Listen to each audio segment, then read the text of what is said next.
नाही खाल्लेलं नाहीये ना. नाही नाही नेमकं कुठं घुसताना बघितलं तुम्ही? लास्ट इथं तोंड काढला होता त्याने. कुठं तोंड काढलं होतं? इथे काढलं होतं कोणी तुम्ही त्याला मारलं तो म्हणजे फक्त खाली आवाज केला आणि घुसला कुठं नव्हता? इथून निघून आलता तो. इथून स्पेस आहे ना इथून स्पेस आहे ना इथे लास्ट इथं इथून बघितलं घुसला का तो? हां. घुसताना इकडून नाही ना घुसला? नाही नाही इथेच इथेच. बरं, बघू आपण. तर नमस्कार मित्रांनो, जय शिवराय. मी पूर्ण पॅक झालेली आहे कारण धूळ मातीचा खूप एरिया आहे, त्यामुळे असं मास्क वगैरे लावून एवढी पॅक झाली आहे.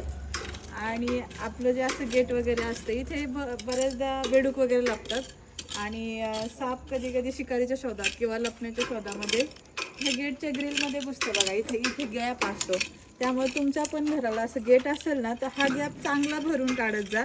ह्याच्यात एकदा साप गेला ना, हे बघा माझी स्टिक जाते आत, हे बघा हे असा गॅप असतो आणि याच्यामध्ये साप गेला की मुश्किल असतं भेटणं. पण आता बघू इथे प्रयत्न करूयात आपण. जागा खूप आहे सापाला. तर इथे आपला उकरतोय, बघूयात भेटतोय का, कारण इथे ना होल खूप आहेत बघा, गिळ खूप आहेत, उंदीर पण असू आलंय का? हा हा येऊ दे येऊ दे येऊ दे. नागिन कोण बोललो होतं? नागिन कशावरून नागिन बोललो होतं? हे घ्या जेव्हा हातात. कोणता आहे? नागिन नाहीये, हा टस्कर साप आहे. तस्कर आहे का? तिकडून उकरला इकडून बाहेर आला. ते म्हणलं तिथं गॅप होता त्या गॅप मधून हा छोटासा गॅप मधून पण साप इझिली येतात. तस्कर साप आहे, हा विषारी नाहीये. ओके. तस्कर साप बोलतात त्याला इंग्लिशमध्ये, कॉमन ट्रिकेट स्नेक. विषारी नाही, बिनविषारी साप आहे, विषारी नाही. तर बघा फोनवर दादा मला बोललेले नागिन निघली, नागिन लवकर या. तर साप ओळखण्यात बऱ्याचदा फसगत होते, पण तुम्ही जर आपले व्हिडिओ कायम बघत असतात तर बऱ्यापैकी लोक सापाला आता ओळखतात. आणि जे नवीन लोक आहेत त्यांच्यासाठी या सापाची ओळख मी अशी सांगेल की याच्या डोक्यावर म्हणजे थोडक्यात त्याच्या मानेवर 2 काळ्या रेषांपासून सुरुवात होते.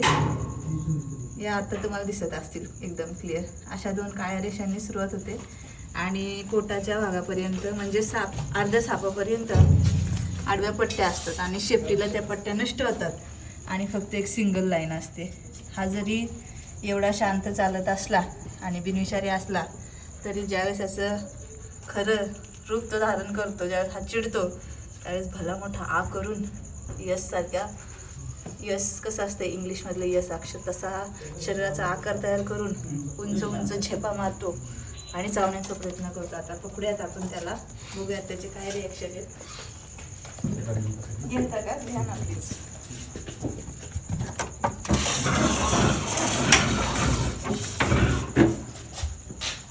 आता हा एवढा शांत चाललाय, पण ज्यावेळेस पकडायचा प्रयत्न करेल त्यावेळेस मग चपळ होऊ शकतो किंवा त्याला जर खूप जास्त माझ्यापासून भीती जाणवली तर जसं मी सांगितलं तसं तो आ करून बाईटही करू शकतो. आता हा आदर घेऊन असा चढलाय, पण मी त्याला चिडू देणार नाही, अगदी शांत पद्धतीने पकडणार आहे. असे साप काही नाही करत. ज्यावेळेस आपण त्यांच्या अंगावर पाय वगैरे देऊ त्यांना त्यावेळेस त्रास जाणवला की मग ते चावतात. जसं आपल्या घरामध्ये पाळलेलं मांजर किंवा कुत्र्याच्या अंगावर पाय जरी पडलं तरी ते चावतात, त्यांना काही सांगता येत नाही. तसं सापांचंही आहे.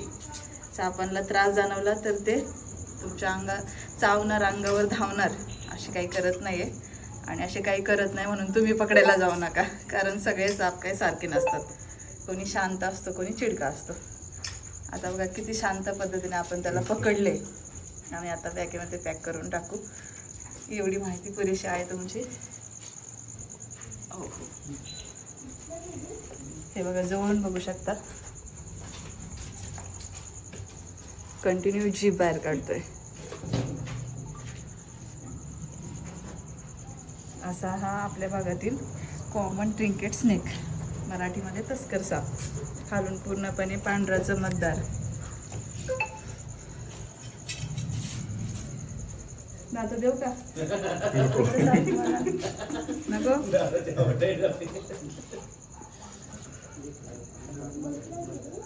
हो हो. त्याला जायचं नाहीये बघा, तुमच्याकडेच राहायचंय. तुमचं काय म्हणणं आहे? पाहुणा आहे हो तो. पाहुणा पाहुण्याने आहे. गेलं पाहिजे एक दिवस. ही जागा त्याचीच आहे, आम्ही अतिक्रमण केलंय. अगदी मनातलं बोलले तुम्ही आणि अगदी बरोबर बोलले. साप दिसतात आपल्याला, आपण म्हणतो एवढे साप पण एकेकाळी काय नव्हतं इथं, ही त्यांचीच जागा आहे. आता सगळे डेव्हलप झाले, सगळे राहायला आले. चला